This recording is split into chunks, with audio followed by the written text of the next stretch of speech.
yang merangkum segala tanya.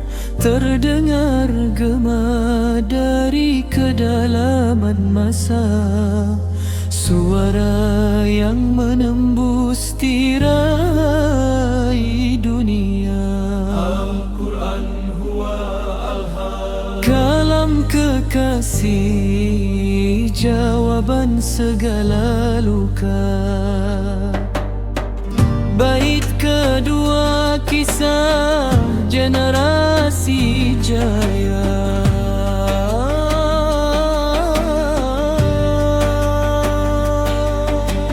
Tatkala padang pasir menjadi saksi, sekelompok jiwa haus akan petunjuk ilahi. Mereka bukanlah bangsa berpedang besi,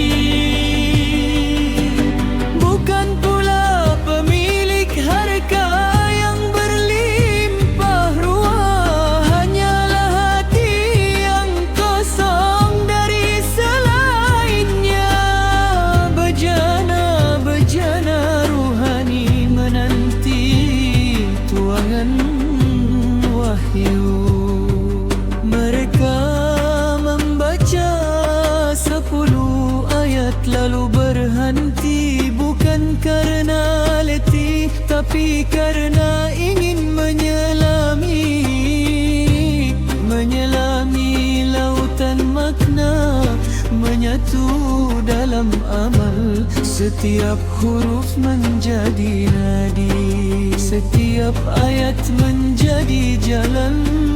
Wahyu turun dan mereka segera berdiri. Samina wa atana, bukan sekadar kata, melainkan darah dan sejarah. 30 tahun hanya sekejap mata semesta.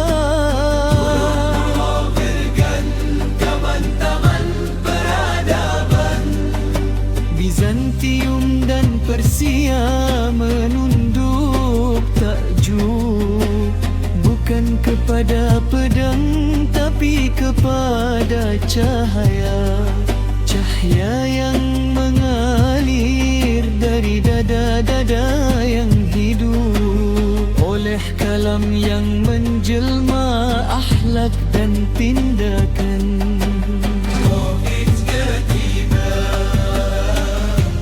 Ratapan sang pencari.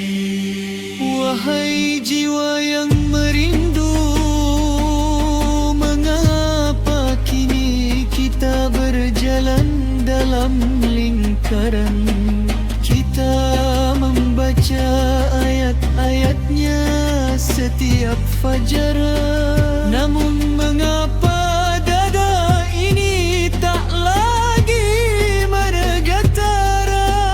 Kita menghakankan lembar demi lembar, tapi di manakah bekasnya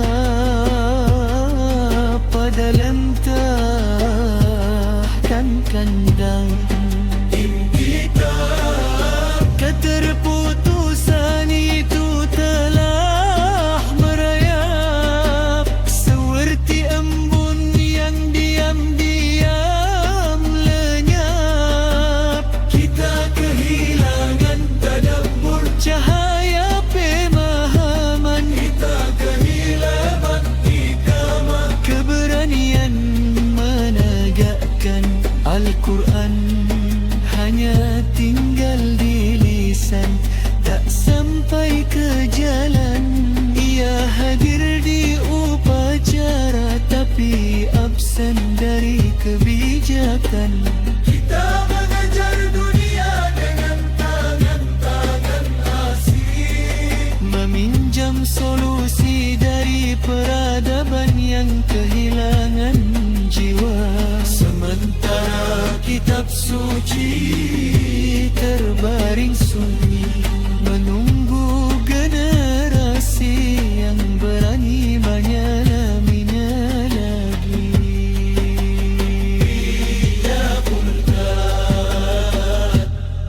Hasan guru bijak. Imam Dar al-Hijrah bersabda laksana permata, la yasluhu akhiru hazihil ummah illa bima saluha bihi awwaluha, wa ma saluha awwaluha illa bi'al-Qur'an. Inilah sunnah Rabbaniyah, hukum Tuhan dalam sejarah. Bukan tawaran, bukan pilihan di antara banyak pilihan, melainkan satu-satunya pintu, satu-satunya jalan. Umat akhir zaman takkan pulih kecuali dengan obat yang sama, yang pernah menyembuhkan umat permulaan. Janganlah engkau mencari solusi di luar pintu itu, sebab semua pintu selainnya adalah fata morgana, memberi janji sembuh tapi menyimpan luka, menawarkan cahaya tapi hanyalah pantulan